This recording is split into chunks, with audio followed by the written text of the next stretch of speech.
throw themselves into the mix. Racing here between Declan Fraser and Joe Stewart, the solo energy car for Erebus. Doesn't that look nice this weekend? Looking for a bit of track position. Chaz Mostert, number 1 on the door, but he has a different vehicle. We talk about it, and you talked off the top with the Toyota coming in. Wonderful to see a new manufacturer back in supercars racing. Big ask though for the championship team to take a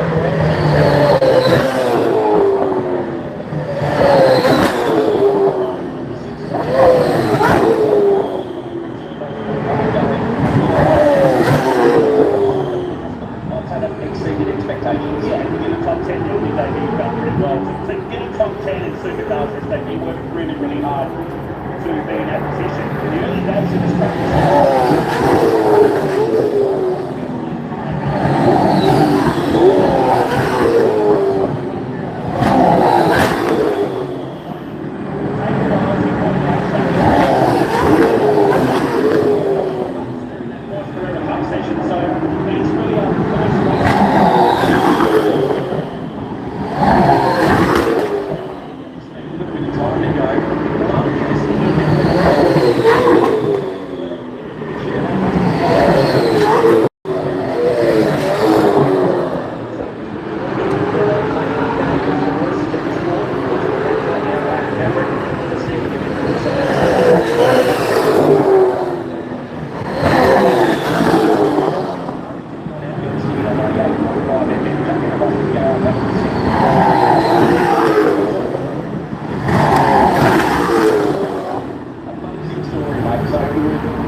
still available out here, and red flags not needed at the moment. We've got plenty going on out here with Matt Payne leading from Kai Allen. So Penrite Grove at the top comfortably. Cam Hill runs in third, with Cameron Waters in fourth, and Tom Randall in fifth. Very early days. We look back to this session last year, Cam, 1:47.8 for Ryan Wood was the quickest, and about 2 seconds away from that. But as he said, they'll keep doing laps here, keep sweeping the track, laying down some of that soft tyre that they'll be running on in this weekend's second round championship.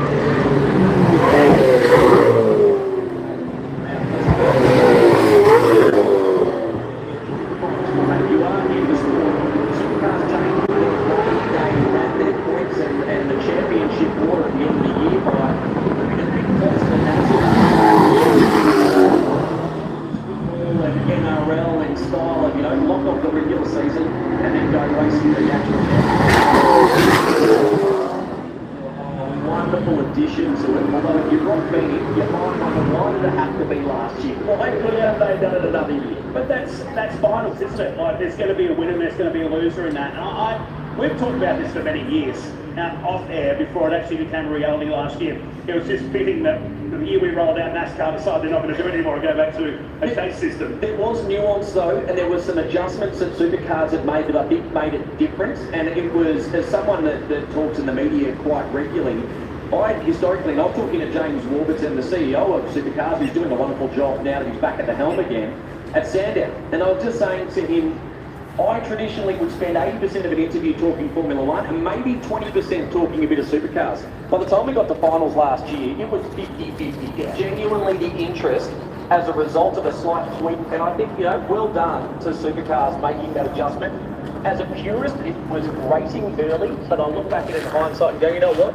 Progress is not always a bad thing. Progress can be really, really good. Just look at what Formula One's been able to do with reinvention. 100% right, and change really does grind a lot of people. We're like that. We've been curious for motorsport for years. It's different, and it'll take time to get used to. What it's doing now is putting a lot more emphasis on those final few races of the championship, rather than getting to a point where a championship will be wrapped up in that.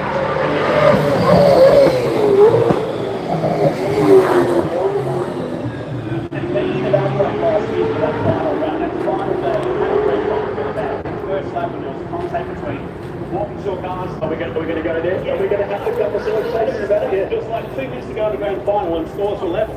Yeah. And you're right, there's going to be teams that hate it, there's going to be teams that love it. Oh, mate, you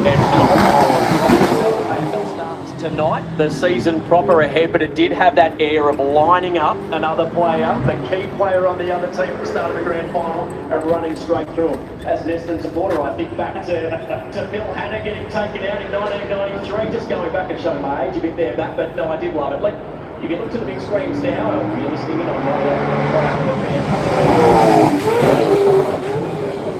the driver back in pit lane. We believe has an issue with power steering. You called it. Our only concern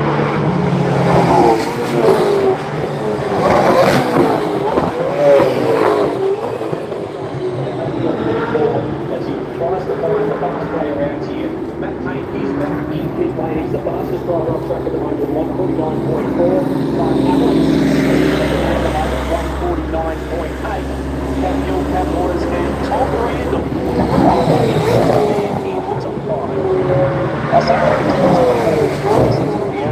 He jumps on it at every airport, anywhere you go. He's I'm looking forward to him taking another step.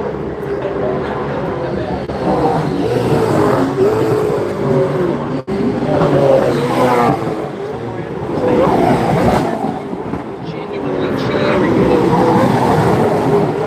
And others just trying to make it through to the next round. That is the moment when I went, you know what, this is working. When a 9-year-old and an 11-year-old boy, I have a favourite, I need them to win. Someone who was right at the point sitting at the top spot. But there was still interest.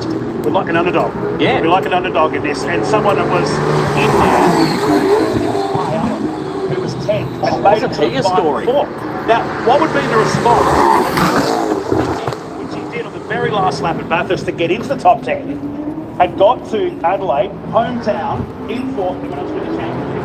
But that's the fear of the sport.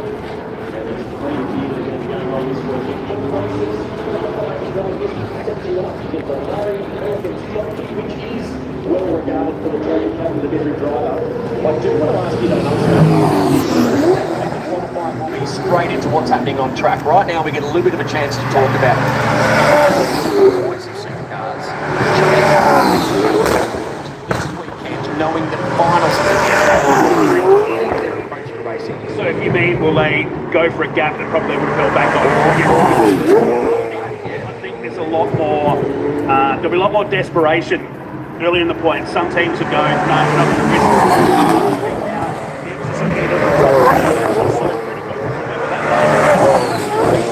Our endurance races to get in there. So you've got a co-driver that then has all that extra pressure on top. There's a lot of races to get to that right now. So in a couple of years' time.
Have they got any values?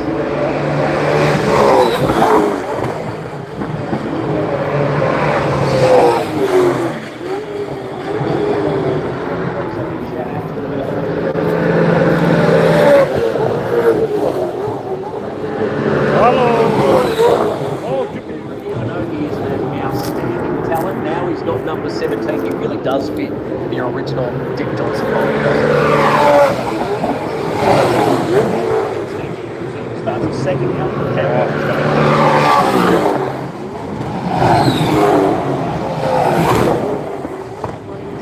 Racing the sprint car over in third. It's been great to see.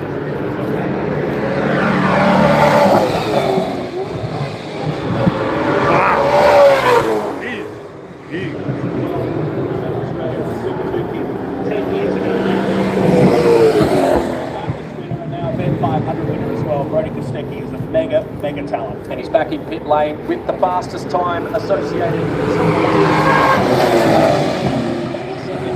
the meantime, Anton Di Pasquale and David Reynolds moved up into third and fourth.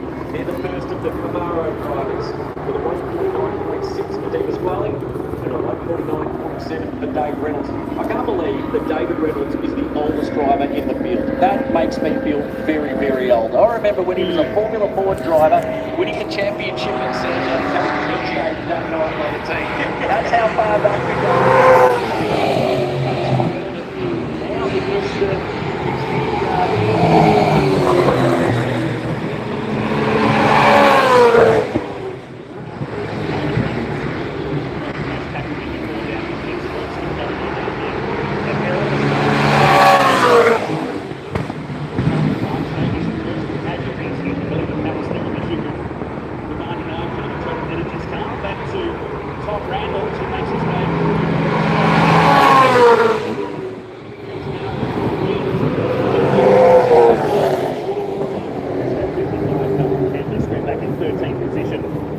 just over 10 minutes away from the end of this first session this afternoon over 12 minutes. This afternoon. And the second qualifying session is only 8 minutes to go out there, and that'll set the grid for tomorrow's only race of the day in the early afternoon here at Albert Park, when Formula 1, F2 and F3 all hit the track for their first look. The Formula 1 Qatar Airways Australian Grand Prix 2020. Skyline of Melbourne, blue skies as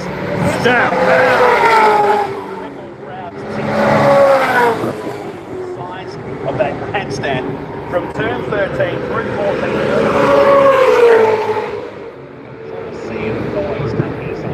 We haven't mentioned it on here yet.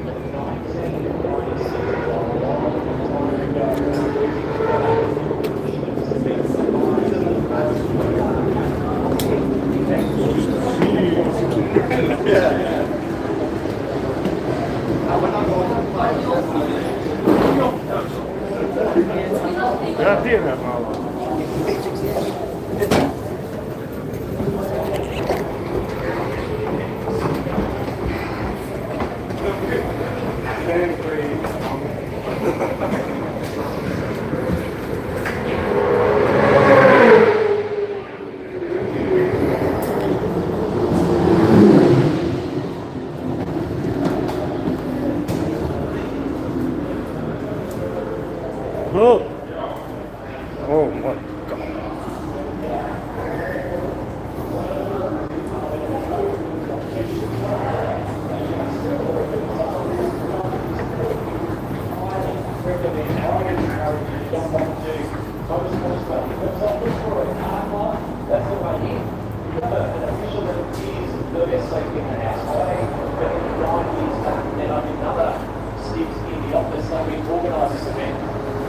It was just, being there on a corner when the first Formula 1 car came out was just so special. And I just say, if you're interested in the sport, there's no better way to get right amongst it than become a volunteer official.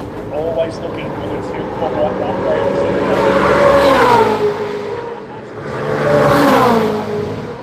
Prix. People come out and volunteer and be part of it. Hey, if you want to be a commentator, there's a place to start as well. Go down there and do some stage racing or even some dirt track stuff. That I learned that from the podcast, man.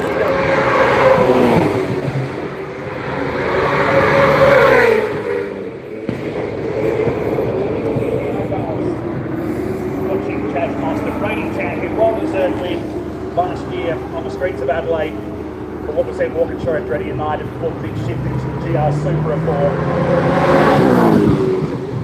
Chance, you've been a winner here before at Albert Park. I want to go back to your 1996 point. So you bring us straight weekend in the Supercars. It was the TAC final touring car challenge that day. So he looks to go. He goes right back in.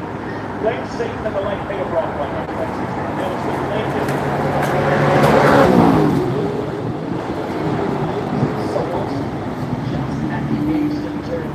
And Peter Brock was running his car right into that wall. There's a little patch of dirt and he kept ripping up, and I was getting smashed in the face. As a kid, back in the other side.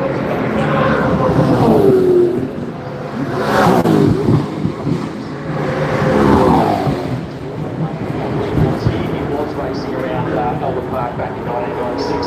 From a Formula One perspective as well. I've just really enjoyed everything that Albert Park has had, and I think this new technical regulation package is going to go back to some of the old days when we saw high rates of attrition at this race because it was always the first one of the year.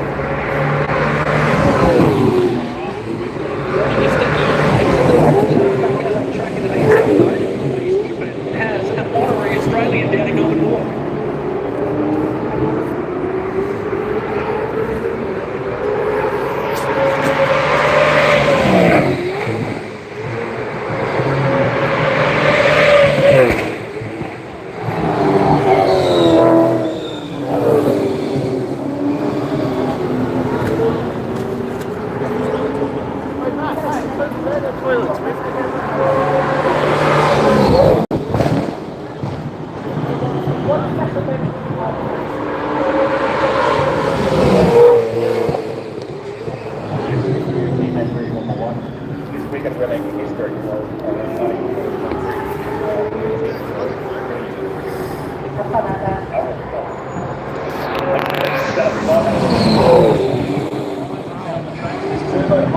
Back in 2014 for the Williams Martini Racing, as they were known back then.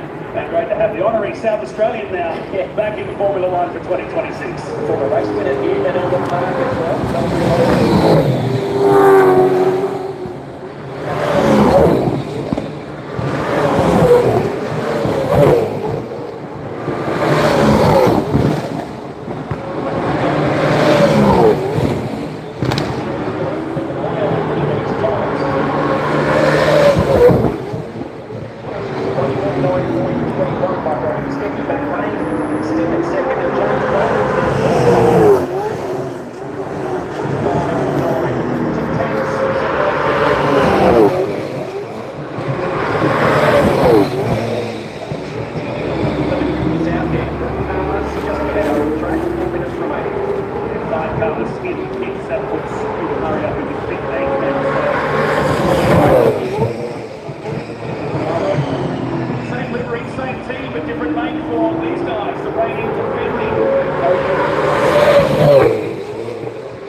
Might be back in the window. The most winning team here at Albert Park will see Lewis Hamilton.